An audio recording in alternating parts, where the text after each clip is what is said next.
Yo, what up, everybody? You are listening to a brand new episode of Behind the Baller. This is episode 97, aka the weekend wrap up. I am your host, Ben Baller, aka the Korean John Cusack. Yo, we got a lot of shit to get into. I don't know how much time I'm gonna spit, and we'll get into the little health scare I had and all that.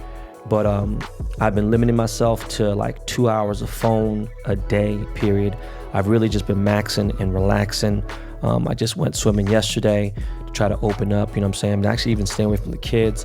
Gonna get into that in a minute. But on this episode, I'm gonna talk about why gold is king, not cash. The NBA is really about to start. So is baseball.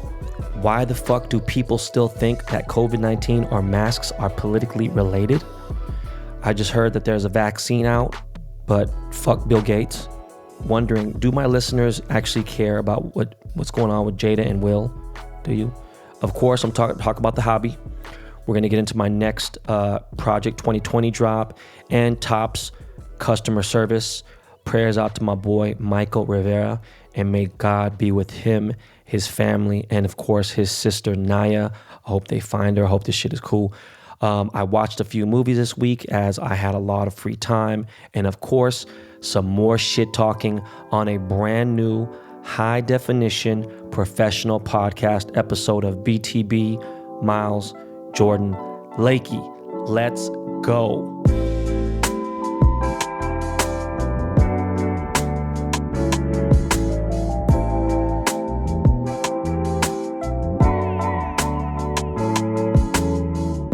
Whether you're working from home, taking a bike ride, or listening to music, or Behind the Baller podcast, you need to have the best headphones. And if you haven't stepped into the world of wireless, then you need to check out the wireless earbuds from Raycon, founded by my boy, Ray J. They're lightweight, fit your ears great, and Raycon earbuds start at about half the price of any other premium wireless earbuds on the market. And they sound just as amazing as the other top audio brands you know. That's on me. Their newest model, the Everyday E25 earbuds, are their best ones yet. You get 6 hours of playtime, the most seamless Bluetooth pairing you've ever seen, the best bass on the market, and a more compact design that gives you a nice, noise-isolating fit. Raycon's wireless earbuds are perfect for conference calls. Unlike some of your other wireless options, Raycon earbuds are both stylish and discreet with no dangling wires or stems to distract anyone during video calls. Pick up a pair and see what the hype is all about. Once you get a pair, post a picture or a video of you listening to the podcast with them and tag @BenBallerPod.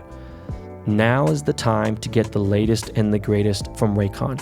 Get 15% off your order and buy at raycon.com/baller. That's buy raycon.com/baller for 15% off Raycon wireless earbuds. BUYRAYCON.com/baller. So since episode 1, we've never taken a break, except for on Christmas Day, as I've mentioned. I know I've talked about taking a break before, but that was because I felt like I was getting overwhelmed, and then the inevitable happened to me. So let's discuss the megalodon shark in the swimming pool, because it's bigger than an elephant in a living room. Sorry. Over about a week ago, I went to go get a cavity handled. I talked about it, and because I waited too long and I didn't want to go during the whole lockdown, stay at home shit, I was like, man, fuck that. Even though they're essential, they're open. Something about not having a mask and having my mouth open, pause. Just the dentist, I just was feeling weird about it. It's kind of okay, I guess. Really, not really, but I had to because my tooth was aching like crazy. So I waited too long. So we had to pull the tooth. We could have did a root canal. When I got there, shit had obviously changed, meaning the dental office, the way that things go. I mean, I'm noticing changes at the grocery store and certain things. I'm slowly popping into places, gloved up, masked up, even wearing a shield sometimes. But in this building in Beverly Hills, the valet is not allowed to park your cars, obviously for certain reasons. The elevators were limited to 2 maximum people per car. I'd assume if I had my son and both my kids and whatever, my family, it's different. But two random strangers, you have to kind of separate whatever. And I was lucky because that building's usually busy, but it wasn't. But anyways, I went to go see the greatest dentist in the world, my dentist, Dr. Amir Wahab of Unforgettable Smile in Beverly Hills, California. And he's not just a great cosmetic dentist, you know what I'm saying? It's not just like with veneers, all that type of shit. He's an actual dentist. He's an orthodontist, the whole nine, all right? But of course, he had a mask on. He had a shield over his mask, and the nurse was wearing a mask. And I was there for a couple hours to get a nasty crown fucking removed, right? And get the cavity removed. And again, I didn't want to do a root canal. I'll discuss that in another episode. I'm trying to give you a little backstory of what's going on and why I got sick, whatever. And so we're going to do a bridge, right? Top molar area. Dr. Mear's like, hey man, this is really, weird. Even if we did a root canal, I'm gonna lie to you, I'd rather go to a specialist that specializes in this because you're right there next to the sinus and I don't want to fuck with it. I was like, I ain't tripping. Let's remove that bitch and throw a bridge in there. And so I had to take it easy for 48 hours. There was no drinking out of a straw. There's no spitting. They gave me some ibuprofen 800, and some other shit just to take the swelling down. And so I get up from my car, boom, and I head back and I'm chilling. Okay, a few days go by and Kai gets a fever of 102 out of nowhere. And I'm like, where the fuck did she get a fever from? Because we don't have nobody at our house. My assistant, when he comes over, he's wearing a mask, he's wearing booties. He's covered, he's not even around the kids. He's not even 6 feet. He's not even 10 feet away from my kids, right? He's far away. So I'm like tripping, right? And we give her medicine. We give her Tylenol and give her some Motrin and stuff and keep her away from London, of course, because we just want to make sure she doesn't get anybody else sick, because once all the kids get sick, especially the summertime, it's been hot. So we just separate everybody, and she just continued to get her medicine, and she was cool. So around Monday, I wake up, I got some slight body aches and a headache. I recorded the show and I handled my day. I forgot what I did Monday. Wasn't really tripping, whatever. Tuesday, I wake up and I feel like shit. And I have like this nasty taste in my mouth, man, like blood in my mouth. And of course I did, because I pulled a tooth out and whatever else. And that was going on I pulled my tooth out Wednesday, late day. So Thursday, Friday, Saturday, Sunday, Monday, I had this blood nasty taste in my mouth. I still got stitches in my mouth as I'm speaking, recording the show right now. And it just feels weird. I was supposed to get the stitches removed this weekend, but I didn't. I'll get them done this week. But anyways, I just had this weird taste in my mouth. I couldn't get rid of it, no matter fucking brushing my teeth and everything else. There's no cavity, nothing anymore. It's just this weird taste. And it was almost like I had a dry, numb tongue. I couldn't get the full flavors of certain things. I would even drink like a sweet, like a peach iced tea, and I couldn't get the full spectrum of flavor of the peach and the tea. And it just was fucking tripping me out, right? And my body hurts, my sinuses. Well, my allergies started acting up, and I'm like, what the fuck is going on? And by the way, sorry, Kaya's fever is gone after 36 hours, right? So we're not tripping on Kaya no more, okay? It's Tuesday, and, we decided to go swimming, whole family.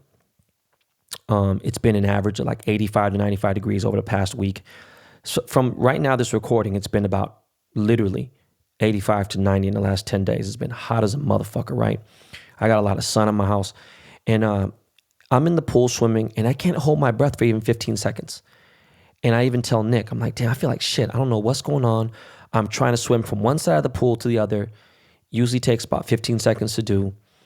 And I'm doing it, and I'm just like struggling. I get up, I'm like, boom, I should be able to go under and back, no problem. So I haven't been out in direct contact with anybody. Even if I haven't touched my face with my hands. Nothing has gone past my eyes, gone past the mask. And I was just like, fuck it, I don't know, whatever. Wednesday morning, I wake up. All right, I went to bed in the man cave bedroom. I wake up at 6 a.m., literally sharp, by myself, not tripping. Oh, by the way, let me rewind a little bit. You know how I tell you I don't really get much sleep. On a good day, I might get 6 or 7, but really, really good, it's rare. Once or twice a month, I might get 6 or 7 hours of sleep, but I average like 4 to 5, 4 to 6 here and there. And on Tuesday, Monday to Tuesday, when I woke up on Tuesday and I had the body aches and everything, I had got like 9 hours of sleep, so I should have felt better. But anyways, 6 a.m. Wednesday, I wake up to take a piss, and it was a very long piss. It wasn't like a normal morning. I was pissing like a mother. That's why I probably woke up so early. I've been drinking a ton of water, and there's a towel rack right next to the toilet. I'm holding the towel rack because I'm trying to it's early and I'm out of it. And it's like almost a 2-minute long piss. And I begin to notice my arms, my chest, and my legs shake. And when I mean shake, I mean like I'm shaking like a pop locker. Okay, like I'm popping taco. I mean, I'm sorry, you guys don't, that's way too far, but I'm like Ozone from the movie Breaking. All right, I'm literally ticking. If you're an old school B-boy, real old school hip hop, that wouldn't might even fucking be in Google. Ticking is when you're like really like shaking on, on some moving shit. I was shivering. My whole body was shivering. I couldn't even stand up correctly. I was like, yo, this is fucking crazy. I jump back in the bed and I'm under the covers and I'm shivering like it's minus 20 degrees and all I have is a t-shirt on. And I call Nick to come downstairs. She's always busy as fuck at this time in the morning, summer or not, whatever. The kids are ready to seize the day. She's got to make their breakfast. She's got to get them, changed and ready to go, whatever. And usually during the summertime, they're in their pajamas until we decide to get them like dressed, maybe around like 8 or 9. But she's busy as hell and she's just got a lot going on. And so she's like, hey, what's up? And I'm like, babe, just trust me and come down. I said, look, just listen to me. You need to come down. Even at her worst or anything, she just knew something wasn't right. So she comes down, she sees me, and she sees what's going on. She sees me shaking uncontrollably. It's been about 20 minutes so far of me shaking uncontrollably. And she's like, I'm calling 911. Now I'm like, no, don't call 911. And there's no way at this moment, right fucking now in the heat of what's going on with this fucking continuance of a wave, whether you want to call it a second wave, it's a continuance of the first wave. Corona is fucked up, especially in Hollywood. Beverly fucking Hills, whatever the fuck you want to go. And everyone wants to go to Cedars-Sinai. Like, fuck that. Okay? I'm like, nah, I'm chilling. Let me hold out. I'll get over this. So literally after 35 fucking minutes total, okay? By the way, I'm not going to lie to you. I took a quarter bar of Xanax. I have an emergency stash that I keep around me. It's like a safety blanket. It's like having a gun. I don't usually bring the gun out and have to worry about it, use it, but if I have to, I save that for like a long drive in traffic, any flights I take that are over 5 hours, I can't be on a plane, I get my anxiety, something like that. If I'm get on a boat, So I take that right around 20 minutes in. So like after 35 minutes, I finally stop shaking. And while this is all happening, I'm checking my oxygen levels. I got my oximeter out. I have everything. I have a government-approved forehead thermometer gun that shoots to the forehead. I've never used it before. And I pointed at my head. I pointed at all kinds of shit, and it says 98.4. And I was like, all right, maybe I'm cool. I don't know, man. This shit don't sound right. A lot of people are complaining about that forehead thermometer you got from Amazon or whatever. My wife feels my head, and she's like, hey, you feel a little warm. So she runs and gets my kid's thermometer, which is the most legit, is accurate as fuck. It's what the pediatrician uses, everything. So check my fever and fuck, sure enough, I have a 101.5 fever. So I'm like, all right, your boy didn't fuck around and got Rona. I said, I got the fucking coronavirus, man. This is bullshit. So my wife has kind of been staying away besides touching my head. She's, very short contact. I spray down the entire man cave with Lysol and wipes. I just got a bunch of new cans. I got 8 cans of motherfucking Lysol now. Thank you to Behind the Baller listeners and fucking Twitter followers and stuff like that. But I have wipes, wipe down all the basics, all the phones, any of the door handles, things like that. I do have a nanny. Again, the nanny does not come in contact with any of us. She cleans. She is wearing a N95 mask. She's wearing a hairnet, and she's wearing booties on the shoes, and she wears a new shirt that we give her that's clean every day. So I do a full thorough sanitizing of the man cave. I call my general practice doctor, who's actually a concierge doctor. All right, Dr. Abe, he's the fucking man. And he comes over within 2 hours to come check me out, okay? I think I have coronavirus. I tell him, he's like, you got some symptoms. It sounds, like, your body is fighting a virus, whatever, boom. And so let's take a test. So he gives me a COVID test, an official test, like the latest technology, of course, CDC approved with the lab result and everything. He checks me out and says, again, you got symptoms, but I don't know if it's COVID. It's 50-50. We'll see if it is. Don't worry about it. You don't really have super bad symptoms. I think that we caught this early. I think that we can quarantine you here at the house and give you, a Z-Pack, give you a couple things. And the crazy thing is you have a respirator here, you have QVAR, you have albuterol, I have an inhaler, I have a nebulizer, I have every fucking possible thing that I need to, And so he takes off. And after he takes off, I remember going through some shit and I'm like, yo, hold on. In my backpack on my shit that I take, like my 2-3 day trips, I always have like extra, stuff. I'm prepared for everything. Sanitizer wipes, fucking everything you can think of. I had a COVID test on me. I had 2 of them bitches. So I was like, hold on, you know what? Let me take one of these home tests. All right. Now, mind you, I just had a full-blown physical. Okay. I had full blood work done, chemistry, everything you could think of 4 weeks ago. So I'm in great health, almost in perfect health. I'm in really good health. I have very little that's wrong with me. So I take this fucking home COVID-19 test, and it shows positive. So I damn near go into a little bit of shock. All right, mind you, I'm on a quarter bar of Xanax. For other people, that ain't shit. For me, it's just enough to where I'm like, all right, cool. Let me drink some water. Let me fucking chill. I'm going to just keep drinking some vitamin C and overdose of vitamin C and figure out what the fuck's going on. My symptoms aren't super bad. I just need to quarantine and stay the fuck away from the kids, stay from everybody. I tell my wife. I made my assistant take the COVID test as well.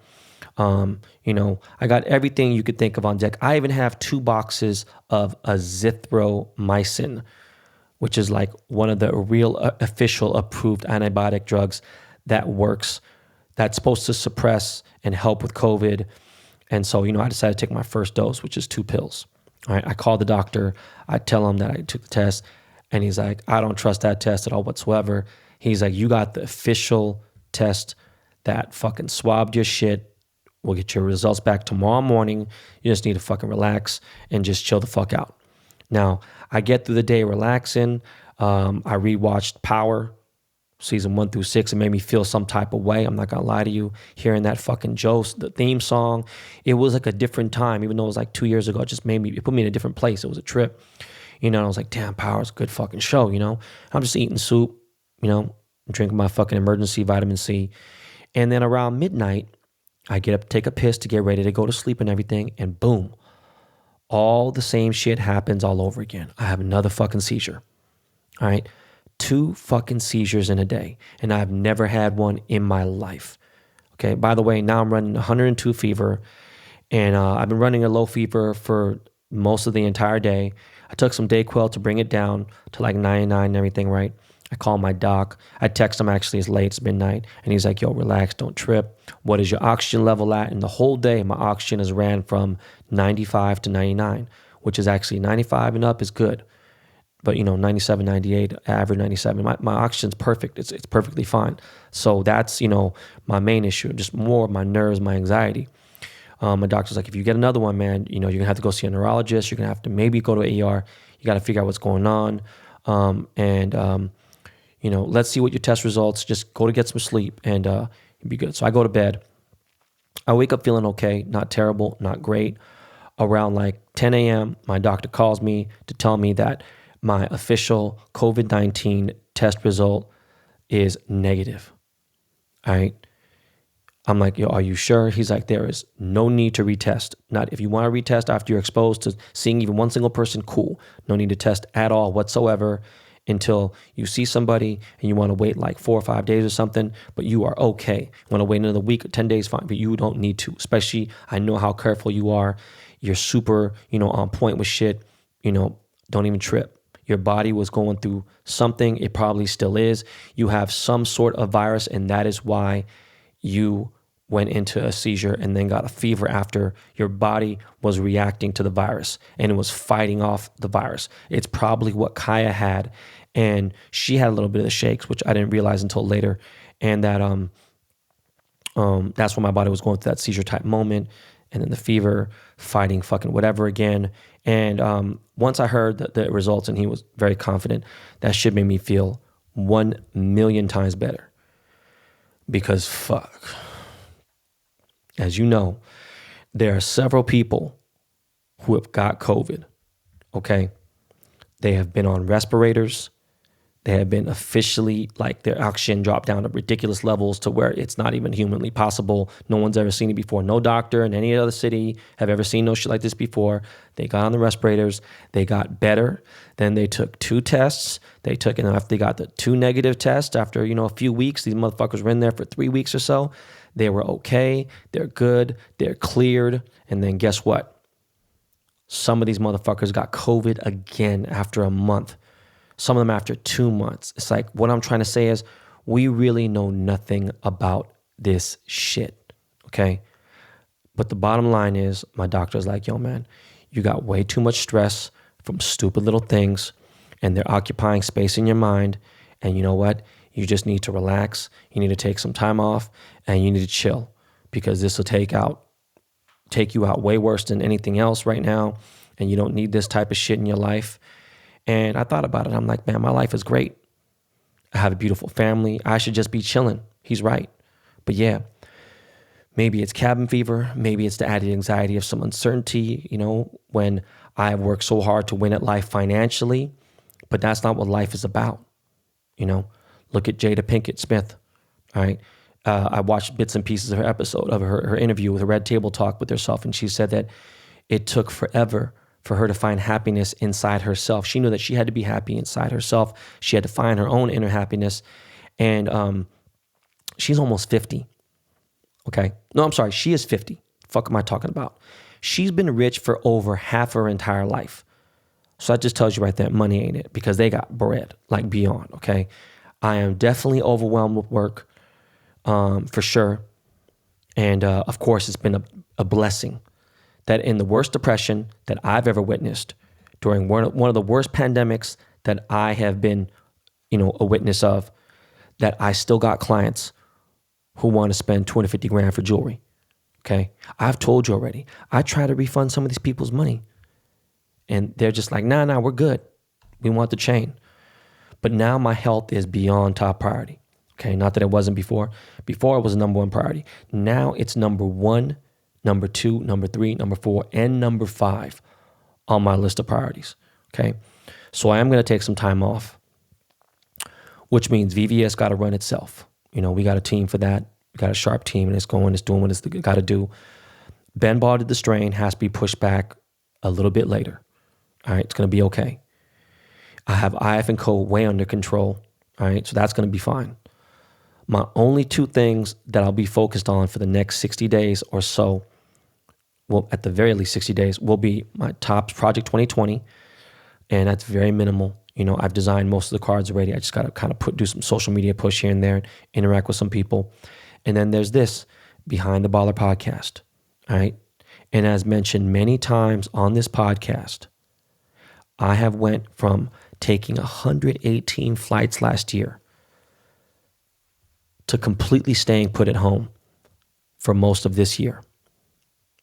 But what's crazy is, in this pandemic, I'm going to make more money this year than I did in the last 2 years combined. And the last 2 years have been lit. And that's why I've been doing so much charity. That's why I've been giving so much shit away. That's why I've been feeding people quietly. That's why I've been helping baby moms out, that ain't got single moms and shit like that. Not my baby moms. I ain't got none. But all while I'm doing this, I'm strengthening my BBDTC brand. Okay? So that I have something else to fall on other than VVS or jewelry. Okay? This is a business podcast show. Once you conquer one profession, you expand it properly. It's like when you have a super hit TV show, all right? Once it's a bona fide hit, it's official. What happens next?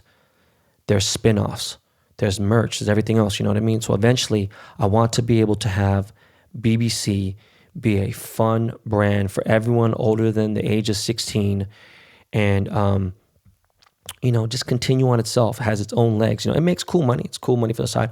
Other people, it might be career and better than that. I have a big overhead, and I've, been accustomed to a certain lifestyle. So this couldn't support all that immediately right now. No, but it's fun. I got so much fresh shit coming out this year still. It's crazy. The gold kilogram scale is going to kill it. It's so lit. I got a few new items, which I'm going to keep them a secret until my samples come in. And then, of course, I'll leak a little bit. And then of course I got small trinkets and shit like that. But I got the website running smooth. Shout out to my assistant Sean. But listen, I'm good. I'm feeling much better. Obviously, I'm recording. I'm cool. Just want to let you guys know I've never had a seizure before. I'm going to go see a neurologist to make sure that there's no brain hemorrhage and stuff. And I'll keep you guys updated. But let's get into this COVID shit real quick, all right? Disney World in Florida should not be fucking opening. And they're open, all right? Masks are not. Doesn't fucking matter, whatever. This is just stupid as fuck. Especially when the state commissioner in Florida who voted against wearing masks has tested positive for COVID, all right? The fucking commissioner of the state of Florida who fucking went against masks has tested positive for corona. And guess what? He is in critical condition in the ICU as we speak right now. What the fuck is wrong with you guys in Florida? Okay? How about the idiot who I posted on my stories in the Facebook from Ohio who was like, I'm not going to buy a mask. I will not buy into the hype. This is all bullshit. And then even when he was on his deathbed, he put up a meme and said, don't be so judgmental, you pricks. No, fuck you, all right? Everyone judges. Everyone listen to this. Fuck off. I don't give a fuck how good everyone thinks they are. Everyone's jumping on this crazy thing and everyone's going at each other and whatever. Everyone's angry. There's just a lot of fucking anger. There's way more anger. We're at like maximum. Fuck that. We done busted capacity, okay? Everyone judges everyone. Stop acting like this is a fucking Tupac meme. Only God can judge me. Shut the fuck up. Everyone fucking judges, okay? Not just God, all right? Judging a person or a situation can help save you a lot of stress and money. It could even fucking save your life, okay? If someone has gone to jail for murder and robbery and been that dude for all his life, look, someone else can go give him a chance. Like, oh, I deserve a second chance. Everyone deserves bro, go get your chance. Don't get it from me, homie. But I'm not about to, okay?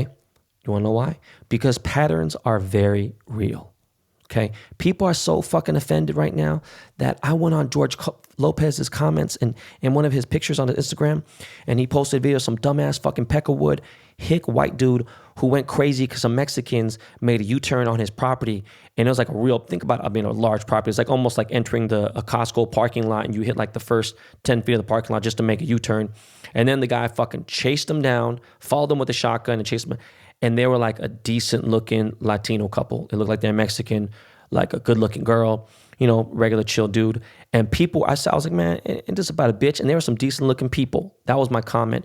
I got people in the comments mad at me. How could you fucking be sus and say this, and this? Oh, it's about what, it's fucking racial and this is judging. Bitch, shut the fuck up, ho. The fuck is you talking about, you stupid ass, dumb ass bitch? First of all, I never said the fucking dude was wrong. You take it out of context. Motherfucking George Lopez liked the comment, bitch. You think I'm fucking tripping on no motherfucking, man, let me tell you something real quick. Fuck that dumbass white boy who brought the motherfucking shotgun out. You gonna sit here and say some stupid ass shit like, yo, it wasn't like they were hunchbacks, with fucking homeless people or blah, blah, whatever, and some other person said some face tat. No, listen, bitch.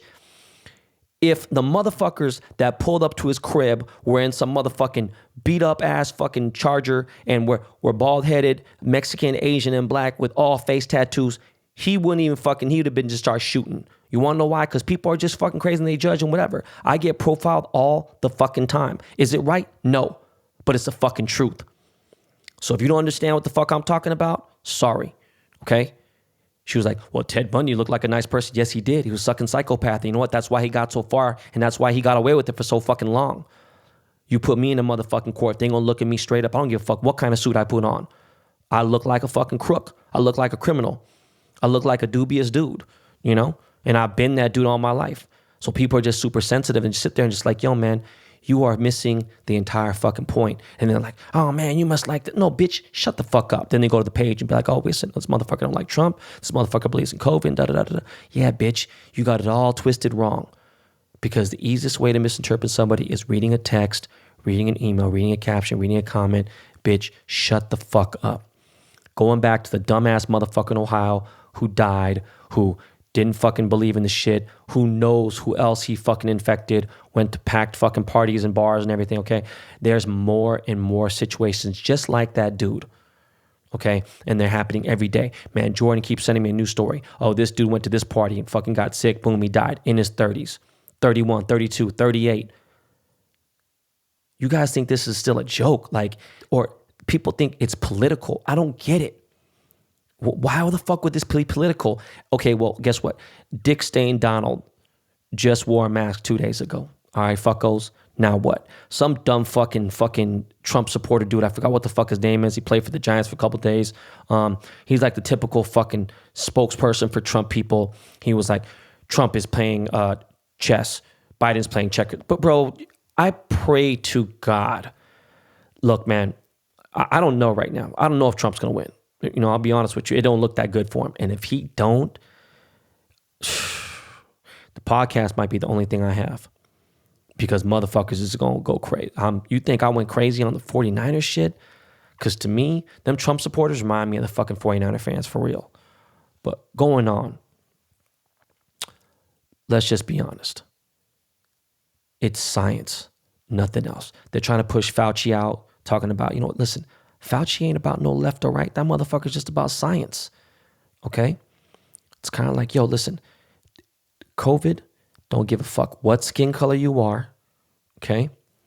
And it goes to I don't give a fuck what skin color you are, okay? I'm going to treat you all the same. I'm going to treat you equally, the whole nine. You're not going to have that issue with me, okay? Back to the fuckery. This shit is nearing 150,000 dead in the USA only, all right? We're at like, what, 137, 138 right now, whatever. Nobody is talking about pandemic anymore. Do you want to know why? Because it was fucking debunked by every single expert on the earth. Not by one expert, not by 5 experts, not by 25, literally every fucking expert who has a degree, okay, who specifically studied and is the best there is in the earth regarding viruses, in epidemiology, and infectious diseases. They literally slapped the shit out of that dumbass lady. They're like, you are fucking so, they slapped her out of relevance, okay? It's fucking sad that a Kennedy was tied to that. But man, cases are still spiking up. It is fucking crazy, okay? And the funny thing is, any small little crack in a story or anything towards Democrats, not just Democrats, but like liberals, the left, all that bullshit, a tiny crack in the wall.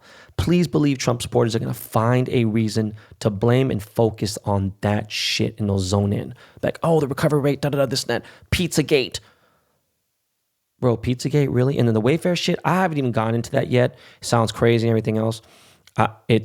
Bro, look, man. Let me tell you something. Everyone, and the fucking funny thing is, everyone keeps talking about Ghislaine Maxwell, and they're like, oh, people are really scared about this. Bitch, why the fuck would anyone... Yo, if anybody should be scared, the most shook person in the world should be Donald Trump when it comes to the Ghislaine Maxwell. Nobody should be more scared than Dick Stain, okay? Obama is not going to jail, period. He is not.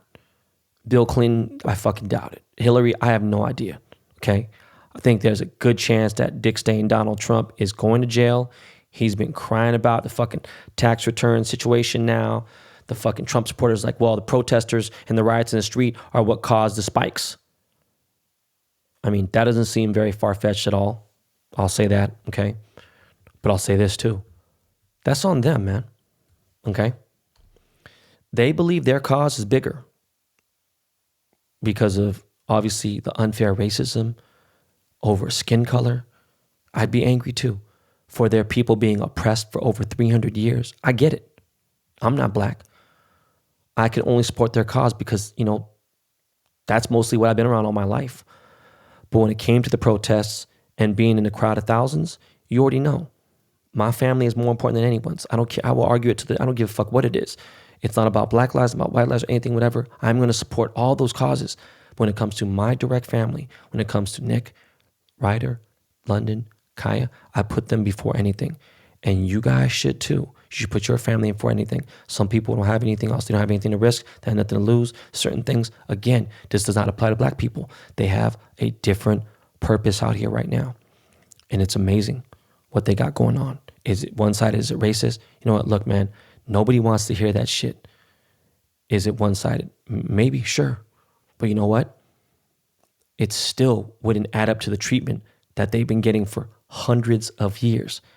And now it's time that the fucking tables have turned, okay? And they went out and protest, and it is what it is. But there's way more shit going on elsewhere. And a lot of those people that are testing positive aren't blacks.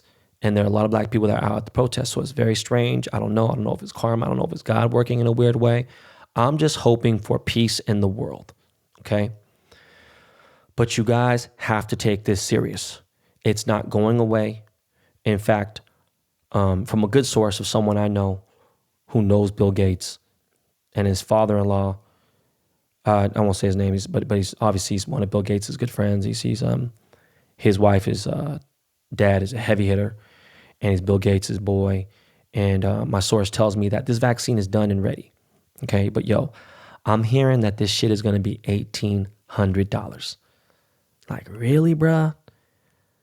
Imagine, we got 330 million Americans walking this earth right now. Okay, I bet at least 75 million people are going to want to take the vaccine. Maybe 150 at least are going to want the vaccine, right? People are like, there's so many fear mongers out there. All you Trump supporter motherfuckers that are talking all this shit, man, y'all ain't stupid. You're going to want to take this vaccine, I'm sure, okay? But a lot of people will not be able to because $1,800 is more than a motherfucker stimulus check. It is fucking expensive, okay? So I'm wondering, like, okay, so this is just going to be for the rich people only? So fuck the poor people, right? Nah, man, that can't be it, okay? I hope that price is wrong, and I hope that's just maybe early testing, which is still fucked up. Shouldn't be that price regardless, okay? And I already told you, look, I'm not taking the vaccine, so it doesn't matter. I'm not taking at least the first 2 rounds. I might be interested in taking a 3rd round in America, but I'm not, I don't know. Like I said, I'd be interested in taking the Korean vaccine if there is one, but whether you agree or disagree with the Minister Farrakhan, he said some real shit about it. He said, look, black people, do not take a vaccine for COVID-19 until you see an official black virologist, a black epidemiologist, or a respected, well-known black doctor take it first. $1,800. God damn. If 10 million people take it, that's $18 billion. And if Bill Gates doesn't donate every single dollar profited, then he is a fucking bigger piece of shit than he already is. All right. My issue with Bill Gates is just on some bullshit with my cousin. He put my cousin in jail over some stupid shit with Microsoft. Stupid as fuck.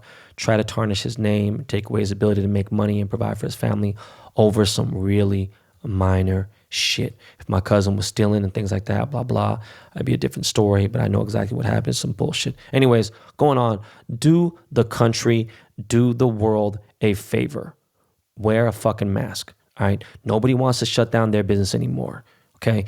Even if there is a huge conspiracy of the government taking advantage by selling everyone the vaccine later or population control, the fact that over 200 countries have coronavirus, that means that all 200 leaders had someone go on the phone or email and country and plan this shit. Like, yeah, listen, we have the fucking takeover. They all believed us. It worked. The plan worked. We shut down the country. Boom. We fucked up the economy. Everything's fucked up. People are mad at us. This is great. We're going to make money. You know how fucking stupid that sounds? Like, if you even could believe that you think that was the conspiracy that these people, and it could be other things too. It could be fucking the pedophiles and other things. Then go get mad at Trump. How are Trump supporters so against pedophile shit when this motherfucker's known to fucking bang, 15, 16-year-old chicks and all this other shit? It's just fucking stupid. But at the same time, oh, wait, the virus is fake, right? The deaths are fake, okay? Right? That's what you guys are saying. It's all a hoax, fake funerals, the recovery rate, all the fucking this and that, whatever. I don't get why there's so much fucking confusion. All right, again, the argument in these red states like Arizona or Texas are, oh, the recovery rate is great. There's only 1% of the people are dying. They're all recovering. Okay, so if everyone gets it, we go back to work and everyone's cool, whatever. So only 3 million Americans die? That's okay? Get the fuck out of here. 100 Americans dead ain't good. We're at 140,000 right now. The fuck is wrong with you? What if it was your mom or your dad or a loved one, you Trump supporters who are saying this is fear mongering, I want to live my life and this other stuff, like the dude in Ohio and these other people in fucking Florida that are dying. What if it was a loved one? Honestly, that shit ain't serious to you. It hits different when it affects you. Okay? Trust me, when you see your mom or your dad or someone that you know, your husband, sitting in a motherfucking in ICU on a respirator, dying, you ain't gonna feel the fucking same. You oh, this shit is real, blah, blah. It'd be too late. Stop being dumb. Be on the right side of history, man. Anyways, on some other news, man. Actress Naya Rivera, sweetest girl. She's a young lady. She is an actress. She was out in Ventura County at Lake Piru with her 4-year-old son. She took a ride on a boat and then never came back. Somehow, some way, I pray that they find her. They have been looking for 4 days now or so. I'm just praying and hoping that she's not gone for good. I don't know, for some miracle or something. They're searching the cabins. They got computer things for trying to find her in the lake. The lake's really dark and dirty. And her brother, Michael Rivera, he used to play for the Raiders. He's a professional NFL player. He's actually a friend of mine. He's also a customer. I sent a kite out to dude. He reached back. Nothing but positive vibes for him and the entire Rivera family. He's just been a solid dude, and I hope he's okay. Yo, I just had found out, too, that Kelly Preston had passed away last night. And it's crazy, man. I used to have a biggest crush on Kelly Preston, and man, she was a fucking beautiful girl. It's crazy. I know they're heavy into Scientology, and she might have been Trump or some shit. I don't even give a fuck about none of that. Back in the 80s, like 1985, there's this movie that came out called Mischief. And she was just fucking bad. Like I saw a picture of her like not that long ago, like maybe last year. And she was still beautiful in her 50s, drop dead fine. And then right after that, during this is when like The Outsiders and all that shit, and C. Thomas Howell was the hottest actor in the world, him and fucking Rob Lowe and Patrick Swayze and all them. There's a movie called Secret Admirer, and she was in that. And this girl was fucking, man, she's just always been fine. I can't believe she passed away, 57 years old, breast cancer, fucking crazy. Just got to say rest in peace. Some crazy shit happened, man. This is just wild. But yeah, rest in peace, Kelly Preston. On another note, Lisa Marie Presley's son committed suicide, Elvis Presley's grandson, yesterday in Calabasas. Fucking crazy times we're in. My personal assistant, Sean, he was Elvis Presley's grandson's best friend. Like, they were best friends. They grew up together. They lived together. In fact, I mentioned before on the pod that my assistant went to homeschool. And this is where it started, the homeschool talk. And I was like, okay, you went to homeschool? That's fucking weird, Like, I always thought it was weird for a person to go to homeschool. And now it's like more common. And I'm knowing more people that do it. But, for him to be 28 and he went to homeschool, it's kind of strange. And for all of his high school. And the reason why he went to homeschool, my assistant, was because of Elvis's grandson, and they were good friends. And so, because Ben was his best friend, his mom, Lisa Marie, wanted his son to have somebody else to go to homeschool with. So Lisa Marie paid for my assistant Sean's, homeschool, and they traveled around the world. They literally traveled the earth back and fucking forth, spent 1,000 days together. And just randomly, I brought up dude's name a few weeks ago, and then he told me, and it was a trip. He's like, yeah, it was fucking Elvis Presley's grandson. And I was like, what the fuck? And I was like, that's crazy as hell. And Sean's is very, he's super efficient personal assistant. It's been great. It's been working for me for 8 years, and I just found out about this shit a couple weeks ago. So rest in peace to Ben. I don't know how to pronounce his last name, but so sad, man. My condolences go to their family. Yo, man, let's take a break and let's come back with some fun shit. Yo, Lakey Lake, hit the people off with them keys. We'll be right back.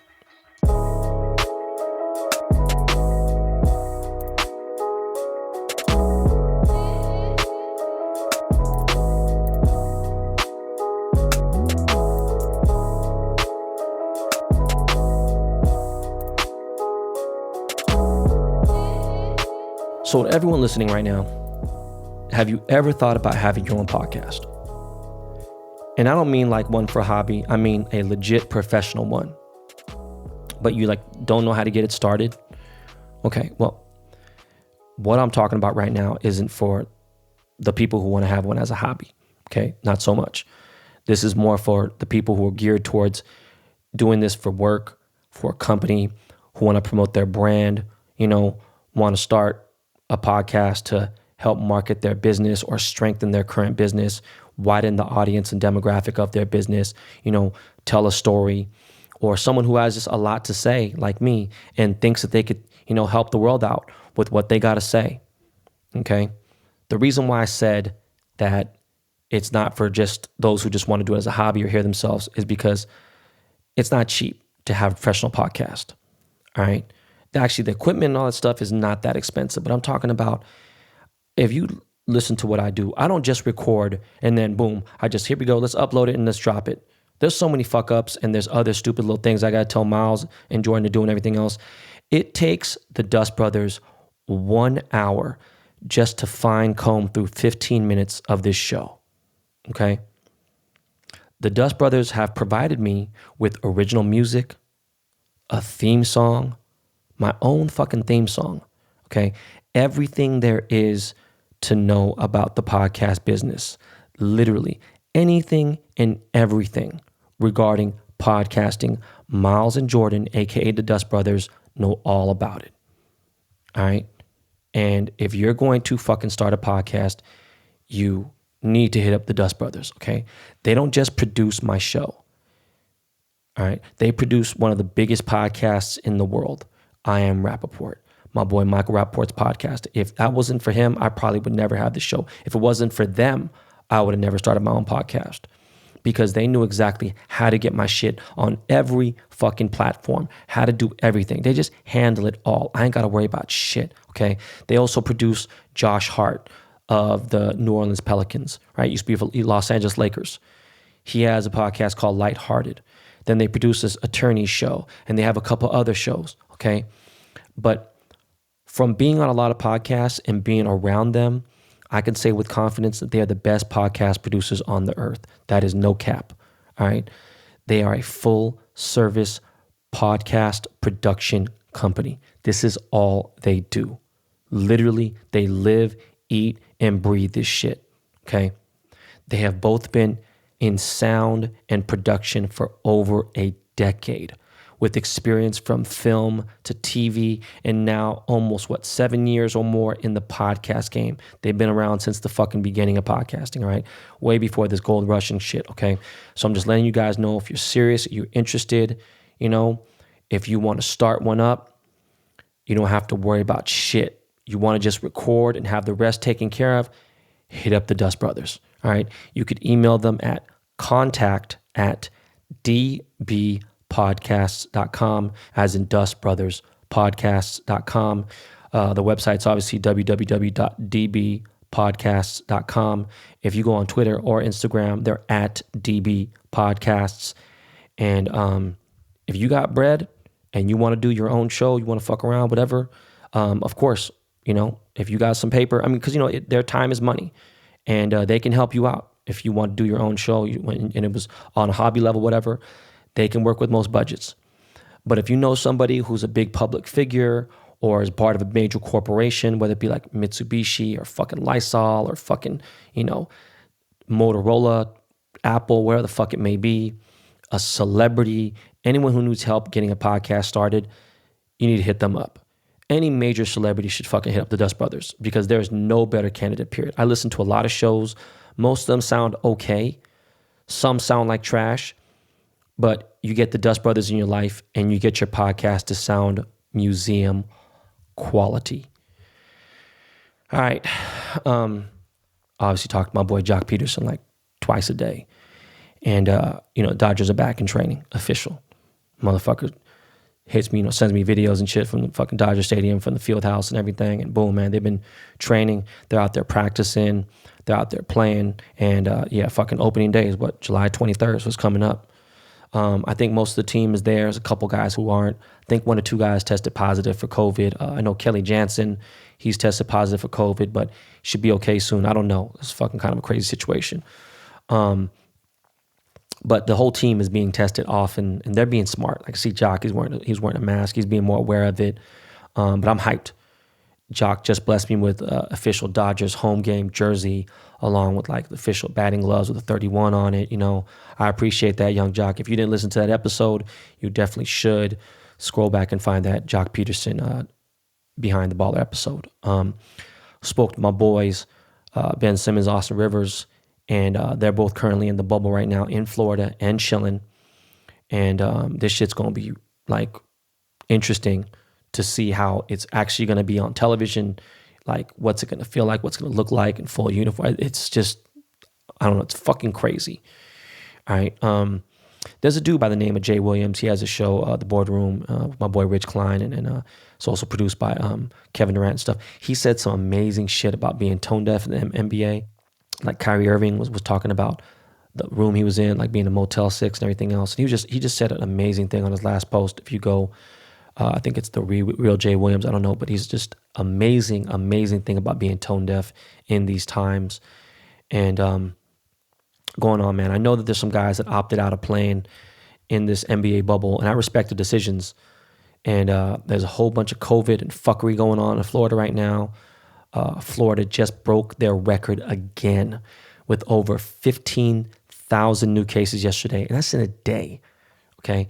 That's higher than a lot of countries' total daily case counts, all right?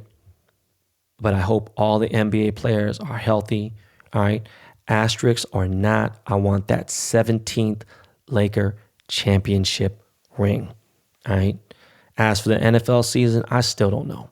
All right, you already know I had Quandre Diggs on the show. I'm trying to get beast mode on here.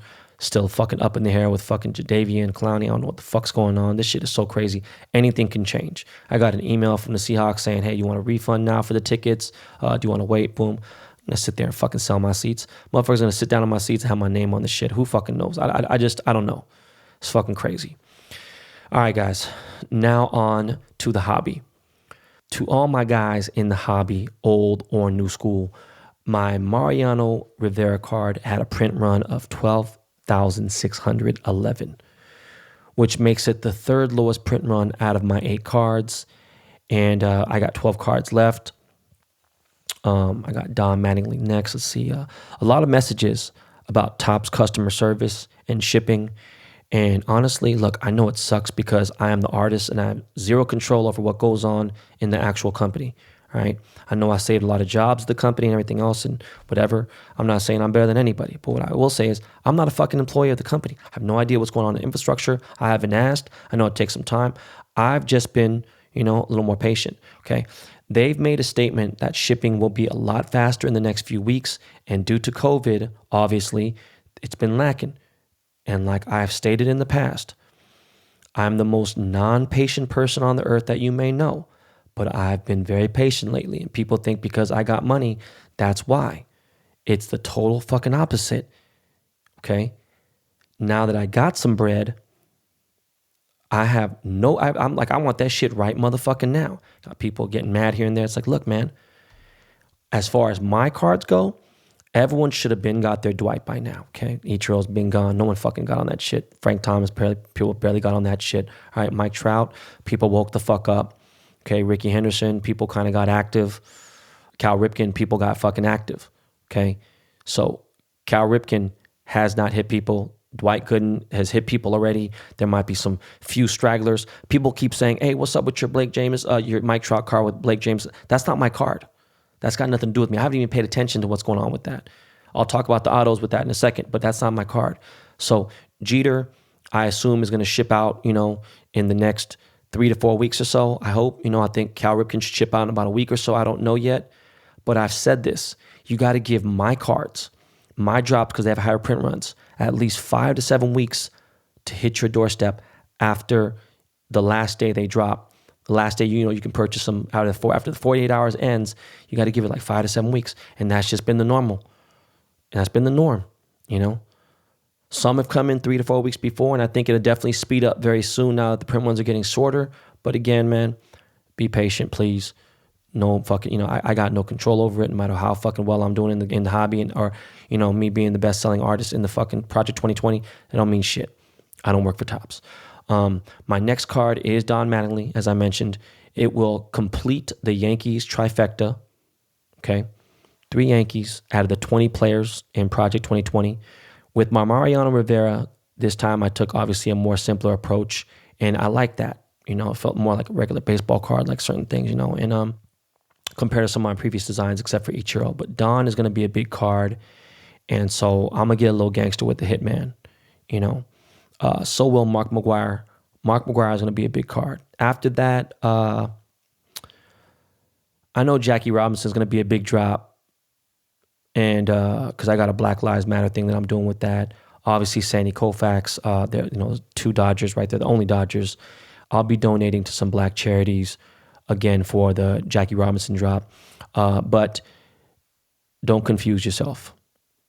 Ken Griffey Jr. should be my second biggest card of this entire set. That is for sure.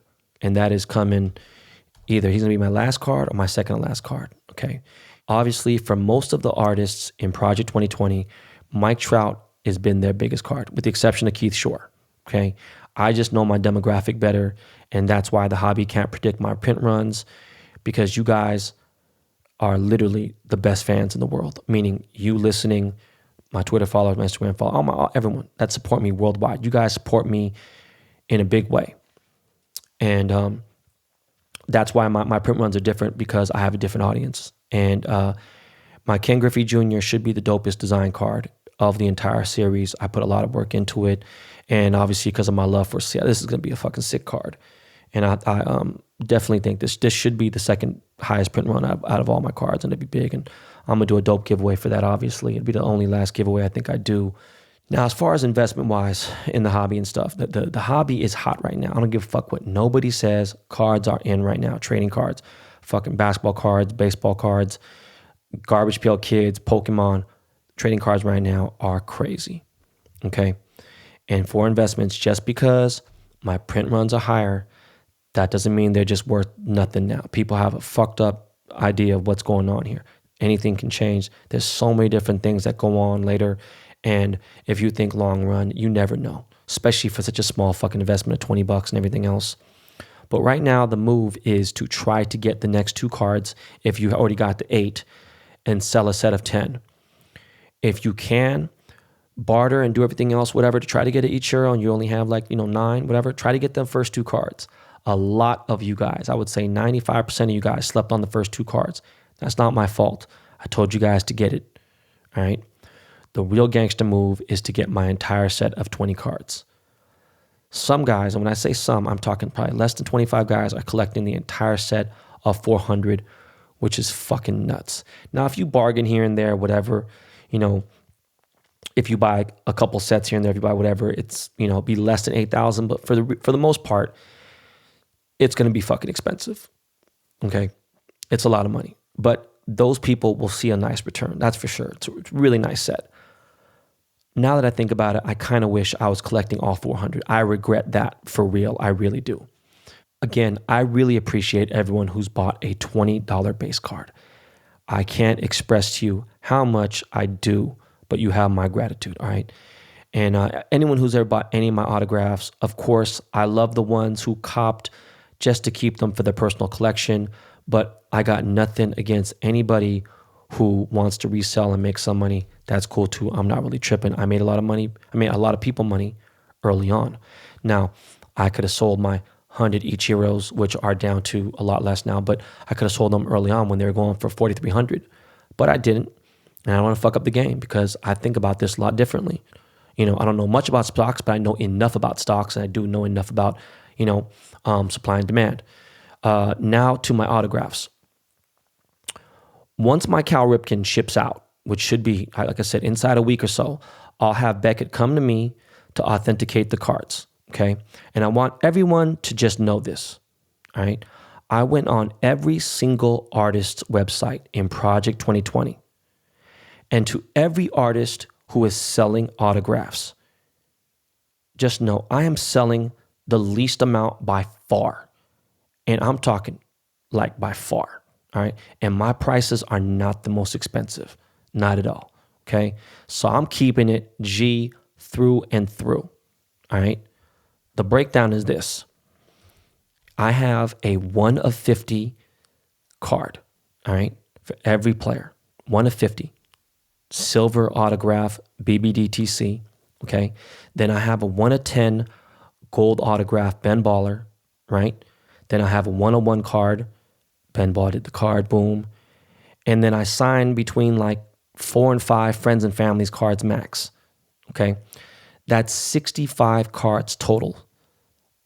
Some of these guys are selling 400 plus cards, and then they're selling 1,000 companion cards, 500. More power to them. I'm not hating. I'm just letting you know that there's a lot of people out there that are doing 300 autographs, 700 autographs, whatever. My shit sells out in minutes, sometimes seconds. I've figured out the thing with bots. It's worked a lot smoother. My last run was about, 8-9 minutes. That's including merch and everything else. But let's get into these F&F cards. 2 of those 4 out of 5 cards, like if I do a series of 4 friends and family, or if I do a series 5 friends and family, 2 of those cards are always going to be Miles and Jordan. Just know that. Okay, of the Dust Brothers, meaning they're going to own 2 of every single card in this series, and they'll have official friends and family cards. They've worked so fucking hard for me and this show. They deserve all that shit. And if they want to sell, that's on them. Okay, you want to go to their fucking website and see if they have them for sale? That's on them. All right. So they got an Ichiro F&F. They got a Thomas F&F. They got a Mike Trout F&F. They got a Ricky Henderson F&F. They got a Dwight. And the Dwight was the only F&F that I forgot to authenticate. I didn't bring those cards to Beckett when I went over there, and I regret it, but it's all good because it's all love. All right. Now, since I dropped a 1 of 1 Dwight Gooden autograph, I'm going to drop a 1 of 1 Ichiro card on the next drop. I'm also going to drop a 1 of 1 Frank Thomas card, a 1 of 1 Mike Trout card, and a 1 of 1 Ricky Henderson card. All right. So stay tuned, as those will probably sell very fast, the 1 of 1 series. Okay. Those will come with a certificate of authenticity again. They will actually have Ben Baller did the card all written out. Okay. In gold ink. Now, as for my Blake Jameson Trout collab, that card should be here soon as well. And we're going to be doing, this is the first Project 2020 collab to date, right? And this will be the first dual autograph card that anyone's done in this project, right? And we're going to limit it to 27. Some of you may or may not know that 27 is Mike Trout's jersey number, okay? Blake Jameson will have 14 for sale on his site, and I will have 13 for sale on my site, okay? To those of you who follow my social media and the hobby, you obviously saw that I dropped the bomb with a huge announcement of my Topps Chrome Series box sets, all right? Topps Chrome is like the AMG to Mercedes-Benz, okay? Or the M to BMW. It's like their high-end premier set. Okay. And I am the first non-pro athlete to get his own box set. I haven't even seen another Chrome set that wasn't, designed by one person. But I designed all the cards already. There's 3 different styles, like templates and stuff. And I hope you guys love it. Okay. I'm not exactly sure what the retail price is. I think it's somewhere between, or I don't know. I think it's around $250. I'm not sure. Don't quote me. But I do know that it's going to sell out fast. These will be already ready to go. This ain't going to be print to sale, this and that. They made a limited amount of boxes. And from what I'm told from the people from Topps, shit's going to sell out quick. Before I forget, again, too, to bring more rarity to my autographs. For those of you who bought an Ichiro or Thomas 1 of 100 BBDTC auto, I got some great news for you guys. There are actually less, okay? There's actually less than 55 of them each on the open market right now for sale. That's if they go up for sale at all, okay? 30 of them were given to my employees and on each set, and some of them were friends that I made all of them sign an agreement that they couldn't sell these until 2022. Now remember, due to the backlash of racism and my stance on the police and all the other shit, a lot of guys who ordered those cards got their orders canceled. So there's actually like 15 slots on each player, Ichiro and Thomas, out of the 1-100. So again, only 80, 85 cards were probably signed, and there's probably only literally 52 or 53 or so that are actually on the open market. And even when I reopened orders, I only took like 2 or 3. I don't really care to, and whatever. I was just over with it, So now, to be honest, that just made the Ichiro and the Frank Thomas set pretty much a 1 of 50. It's not really a 1 of 100. It's really a 1 of 50 because those people ain't gonna sell the shit for a long fucking time. If they do, it's at the worst, it'll be a 1 of 80. What I'm saying is it should flatten out demand much more. And that's for sure. And I hope the word of mouth gets around, lets people know who are listening. And anyone who's into tedious work and wants to go ahead and literally try to find over 50 of either of those cards, you could be my guest. Go right ahead. You're not going to. All right. It won't happen. All right. When it goes to the Mike Trout, and I did a series of 200, to be honest with you, I canceled probably 20 or something people of that too. So with Mike Trout, there's probably like 180 signed cards. The reason why I did so many on that was because the print run was high, and I wanted to add some value to it. It was a fair price at the time, $400. And then other cards were more, and then I lowered it. And then what I did was I made things rare, and I made everything fair to what's going on with the market.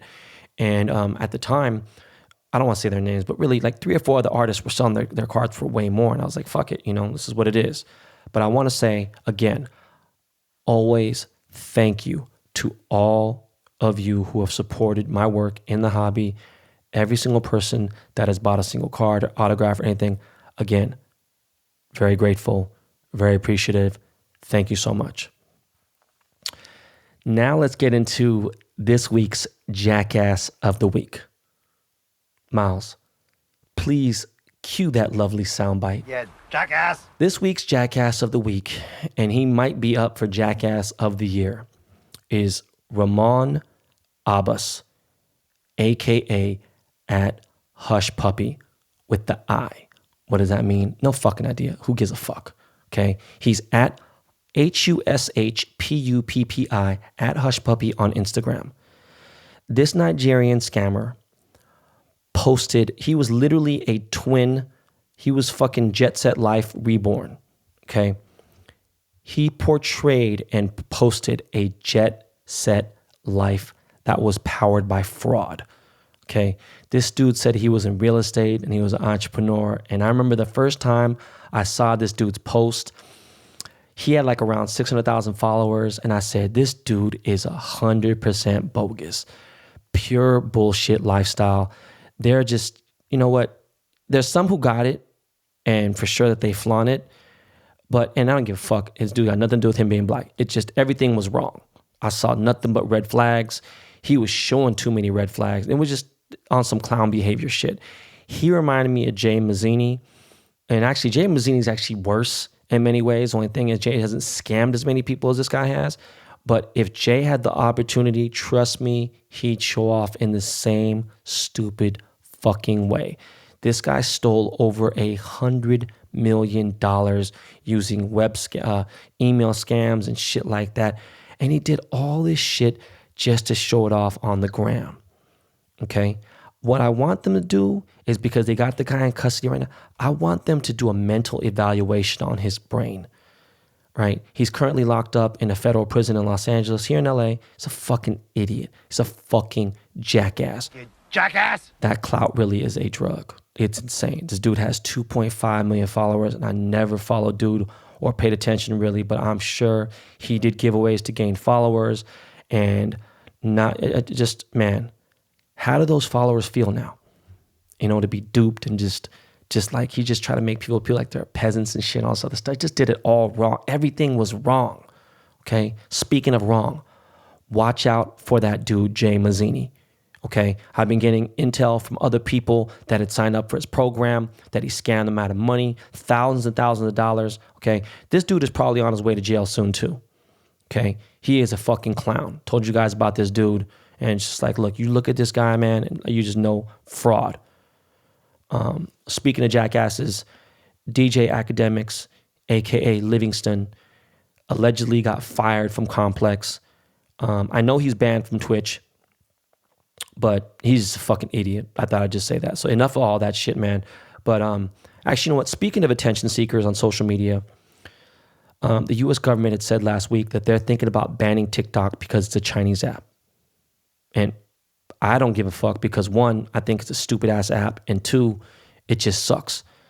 And anyone who actually believes that Jason Derulo is getting $75,000 per single TikTok needs to give their money to Jay Manzini because they got to be the stupidest fucking person in the world. Man, these people on the internet and the world are just really hopeless.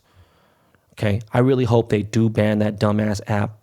TMZ reported that influencers are worried. They are scared and scrambling around because now they got to find a real job. Yeah. Go out there and grind. Go get a real hustle, you fucks. A real quick note. It's called a sidebar. When this podcast started, gold was at $1,405 an ounce. And just before that, I was copping gold American 1 ounce American Eagle coins for $1,275 a coin. Okay. Now them shits are $2,000 a coin on eBay, the cheapest coin, because they go for a premium. And there's even coins going for 21, 22.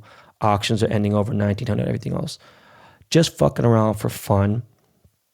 You know, I bought 50 coins last year, and I buy gold whenever I can, but I'm saying I bought them at that point, at that price point for one of my boys. And I mean, dude, that's $36,000 I made just chilling. Like I said, man, gold is the real king, not cash. Shit is crazy. So on entertainment, I downloaded both Pop Smoke and my boy Juice WRLD's albums, but I haven't listened to either of them. I just don't listen to a lot of new music, you know. But I did listen to Kid Cudi and his new song with Eminem, which is fire. That's just a pretty good fucking song. I ain't gonna lie to you. It's just good. And he's moving up the charts right now. Hope Kid Cudi gets his second number one. That'd be fucking amazing. I watched this movie called Palm Springs on Hulu. It was trending number 1 on Friday night. And let me be truthful and be honest. Please do not watch that shit. It is fucking trash. That movie fucking sucks. As soon as I saw that goofy ass Andy Samberg, I knew it was gonna be fucking trash. I gave it a chance. My wife was like, let's just fucking watch this shit. It was really bad. Okay, I'm scared for this country or to anyone who saw anything good about that film, like film-wise. Like, I can't even fucking pay attention to any cinematography. It was just fucking bad, period. All right, the shit was just awful. One Twitter follower suggested that I watch a movie called Dragged Across Concrete, and the name sounded interesting, so I checked it out, and I was like, oh, shit, okay, so I bought it. It was only $5.99 to own, and I was like, fuck it. Vince Vaughn, I fuck with Vince Vaughn. Mel Gibson, I fuck with Mel Gibson. And the movie was entertaining. It was worth it. So I think you should check that out. It was cool. I want to watch the show Succession. I got to renew my HBO app because I'm not doing it on cable anymore. It's just stupid. And I've tried to watch 000 2 times, but I keep getting interrupted. I keep getting sidetracked. My fucking short-term memory, my attention span, everything is just too fucking crazy. Short-term memory, what the fuck? My attention span is just so nuts, but I am going to get to it because I've only heard good things and I know that show is lit. I just got to get to it. There's just literally nothing else to watch these days. Oh, I did buy this other movie called Blind Spotting. It's supposed to be pretty good. Looks pretty good. I'll let you know what I think about that. I did watch this documentary over the weekend about Harvey Weinstein. I think it was called Untouchable. Yo, this movie was deep. Now, again, I have a personal interest in it because I've met Harvey Weinstein a few times. Very, very, very powerful guy in the film industry. And let me tell you, if you're interested in how much of a piece of shit this guy was, I highly recommend it. It's on Hulu. And man, talk about fucking karma. I mean, he really knew the film game. He knew that he was the smartest dude in the film business. But he was a scumbag shithead who deserves to die in jail. It's fucking insane. This dude has kids. He's married. This dude was just, I mean, he's been known to be a piece of shit, but just more info is just crazy. All right, lastly, do you guys really care about Will Smith and Jada Pinkett? 'Cause I don't, you know. I know Will's highly loved and all that, but I just don't, like I just keep quiet, like there's actually a lot more about dude or about them, and I just keep it to myself, like I knew Jada was lying when she said she didn't fuck with August, but like the entire world knew she was lying. Bottom line, stop putting celebrities on such high pedestals, okay? None of this, oh, I want their life so bad, or, oh, I want that kind of love. How the fuck do you know what's going on in their lives? Like, I talk about mine quite a bit on here, and so does Jada. Jada talks about it heavy on Red Table Talk, right? And y'all still don't know all about my life, all right? And definitely didn't know shit about hers. I mean, know a lot more than, before, but, it's just crazy. Honestly, look, Will is a likable guy, but obviously there are some issues internally inside their marriage. And even if you bought every single movie that Will Smith has been in, you've supported him, you've been on everything he's done, it doesn't mean that shit is any of your motherfucking business, all right? They seem to have a real fucking, cool life. And Will has always been a very nice guy. Every time I've seen him, anytime I've been around him, Jada is Jada. She's never been mean to me. She's just different. And again, people are just so fucking interested in shit. It's good for memes and everything else. And yes, here and there, whatever. But it's like, man, bro, honestly, Will, go fuck your bitch. But have any of you guys seen those Honda Ruckus scooters? You guys know what Honda Ruckus is? Those Ruckus. There's an Instagram page called @Ruckus Republic. And I started following them. I was like, yo, these motherfuckers are customizing these scooters like stupid crazy. They're stretching them out. They're lowering them. They're throwing a fat ass rear tire, fucking big ass exhaust pipe, making them loud and shit. And they look sick as fuck. And I have always been a fan of them since they started doing this like around 8 or 9 years ago. And now there's a damn cult following for them. And I'm actually thinking about buying one for the fuck of it. All right. And I just want to have fun riding around LA. Fuck it. Ride down Sunset Boulevard and ride through fucking, Glendale and Los Feliz and shit. Why not? Just to relax and just, don't be surprised if you see me at the next Ruckus, SoCal meetup. I've been seeing Honda Groms out there too, and they look super sick too, man. They look like literally miniature fucking GSX-R 1000s. They look fucking crazy. They're super dope. But I'm not really trying to switch gears and use a clutch right now. I just want to deal with all that. It's just, who knows? I might fuck around and grab one of those. But I'm kind of serious about getting this Ruckus. There's a dude I know who's from my bike club, Cocky Riders, and he got one for sale. So I'm going to see what's good. I'm going to pull up on you tomorrow, Dre. We're going to see what's popping and if this shit makes sense. But yo, man, that is it. Fuck. I didn't expect me to rap and talk this shit for over an hour and 10 minutes. But yo, that's all the time we have for today. That is the weekend wrap up. Thank you so much for listening. Okay. Please make sure to subscribe if you haven't already. And please tell a friend to tell a friend. Thank you again for all the nice messages. Again, I'm feeling a lot better. I'll be 100% by the time we hit episode 98. Remember, this is not your practice life. Episode 97 is in the history books. Yo, @Lakey Inspired. Take us to the crib, homie.